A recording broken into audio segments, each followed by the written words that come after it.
L'objectif de notre point de presse de ce matin est d'abord de lancer un appel à la paix et à la stabilité sociale. Si l'UNACOIS porte sa voix pour lancer un appel à la paix et à la stabilité, ça va se comprendre. L'UNACOIS a été créé à la base par des commerçants. Le membership dominant au niveau de l'UNACOIS, c'est des commerçants. Tout le patrimoine du commerçant est exposé sur le terrain et pour ne pas dire dans la rue. Alors, si cet espace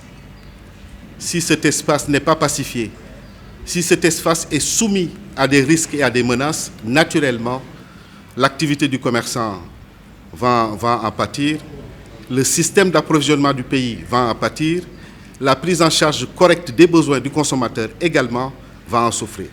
C'est pourquoi nous pensons qu'il est fondamental que la paix et la stabilité soient préservées, que les acteurs politiques renouent avec le dialogue. Nous continuons à leur faire confiance. L'UNACOIS fait confiance à la classe politique de notre pays. Nous traversons des moments difficiles. Chaque pays a ses réalités. C'est lié à la vie et à l'histoire de chaque nation. Mais nous ne doutons point de leur capacité, justement, à aller à l'essentiel et de leur capacité à faire face, justement, à l'histoire. Ils nous l'ont déjà prouvé plus d'une fois. C'est pourquoi notre confiance à cette classe politique reste intacte. Mais il est important aussi qu'on renseigne sur les risques de dérèglement auxquels nous sommes confrontés dans nos relations avec nos différents partenaires. D'abord, nos partenaires financiers, le secteur bancaire. Le commerce, il est financé en grande partie par la banque, par le secteur bancaire. Nous avons des contrats qui ont des échéances de remboursement.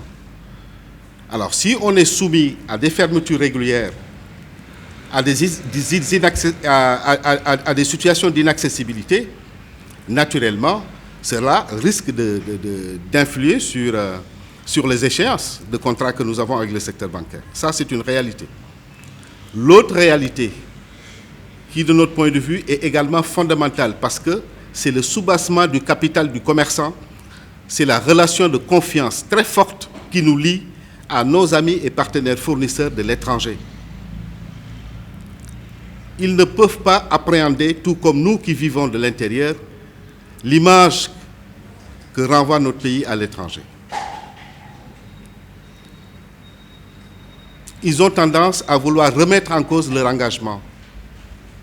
Ils ont tendance à vouloir remettre en cause la grande confiance qu'ils ont aux importateurs. Parce que dans les relations commerciales, tout n'est pas écrit. Tout ne fait pas l'objet de contrats écrits. En grande partie, c'est le gentleman agreement qui prévaut.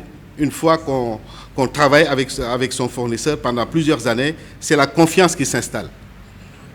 Maintenant, à chaque fois qu'il a l'impression que ses intérêts sont menacés dans un pays, parce que les populations, les parties prenantes, les hommes politiques de ce pays ne s'entendent pas et qu'il y ait des violences, naturellement, il a tendance à développer des résistances. Il a tendance à vouloir préserver ses intérêts. Et cela risque d'anéantir les risques, on va dire, les efforts d'approvisionnement du marché que nous avons fournis jusque-là. Je rappelle que nous avons traversé 2 grandes crises, la Covid-19, la guerre de l'Ukraine. Le monde, nous le rappelons, tout le monde le sait déjà, vit une tension de prix sans commune mesure qu'on n'a jamais connue. Mais malgré tout, le Sénégal est parvenu à préserver justement son marché de toute forme de rupture. Il est parvenu également à préserver son marché d'une, on va dire, répercussion directe des coûts de l'inflation tels qu'ils se posent au niveau international sur le cours des denrées au niveau intérieur. Ça, nous l'avons réussi grâce à la qualité du partenariat que nous avons avec l'État en général et le ministère du Commerce en particulier. Nous voulons que ces acquis soient préservés. Pour nous, c'est fondamental. Donc, encore une fois de plus, je réitère l'appel de l'UNACOIS, porté par le président de l'UNACOIS, relayé par le directeur exécutif, qui va à la direction de la classe politique pour les appeler à la paix, à la sérénité et à la stabilité sociale, les appeler également pour qu'ils renouent le dialogue afin que notre pays soit préservé justement des soubresauts que nous connaissons un peu partout autour de nous.